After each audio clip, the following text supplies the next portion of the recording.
This video will be on the study of the activation patterns in the amygdala during social appraisal in romantically codependent individuals, and are they similar to existing studies on anxiously attached individuals? The term codependency has piqued the interest of many psychologists. In romantic relationships, however, this concept lacks research and has been scrutinized due to the lack of a concrete conceptual framework and definition. Understanding codependency is crucial as it is a significant health risk, especially in women who are often entangled in harmful and abusive relationships.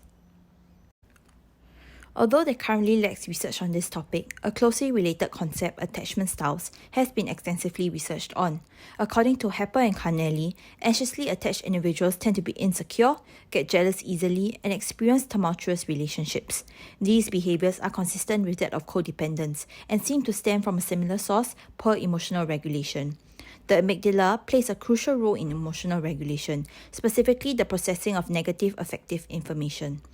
Anxiously attached individuals have been found to display increased activity in the amygdala during situations that evoke negative emotions and therefore tend to be more vigilant towards emotion-based social cues.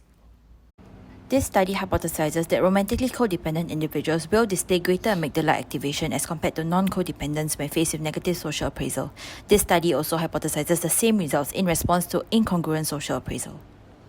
This study aims to recruit 30 healthy female volunteers who have normal or corrected to normal vision with no history of neurological or psychiatric disease. In addition, only females who have been or are currently in a romantic relationship will be recruited. There are two parts to this study, the codependency questionnaire and a visual thought counting task. fMRI data will be obtained during the visual thought counting task on a 1.5T whole body Intera system using a standard head coil configuration.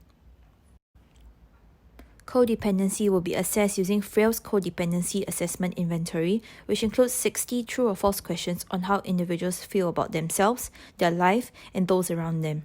Scores will be tallied by giving a point for each false response to odd-numbered questions and each true response for even-numbered questions. As for the second part of the study, the visual dot counting task, each trial will involve white dots displayed on a black screen that is divided into two sides by a line. The number of dots displayed on each side ranges from 2 to 10 and is randomly assigned while ensuring different number of dots on both sides. After each display, participants will have to press one of two response keys to indicate which side had more dots. Following which, visual feedback will be randomly assigned in the form of a smiling or angry face. Simultaneously, verbal feedback, which corresponds to participants' actual performance, will be given using either won or lost. This results in two congruent feedback, smiling face won and angry face lost, and two incongruent feedback, smiling face lost and angry face won. Functional images obtained from the dot counting task will be analysed using the general related model for event-related design.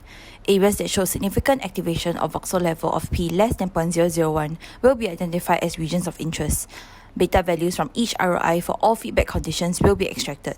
Subsequently, a one-tailed person's R will be used to identify the relationship between ROIs and codependency questionnaire scores. In line with the first hypothesis, it is expected that codependents do show increased amygdala activation in response to negative AFL feedback, as it serves as a negative assessment of their mistakes. This is because they are highly sensitive to social punishment and scrutiny. In addition, also in line with the hypothesis, codependents will show the greatest amygdala activation in incongruent SFL and AFW feedback, as it highlights the disparity between participants' self-perception and the perception of others. This is significant as codependents are extremely reactive and sensitive to the emotions and behaviors of their partner.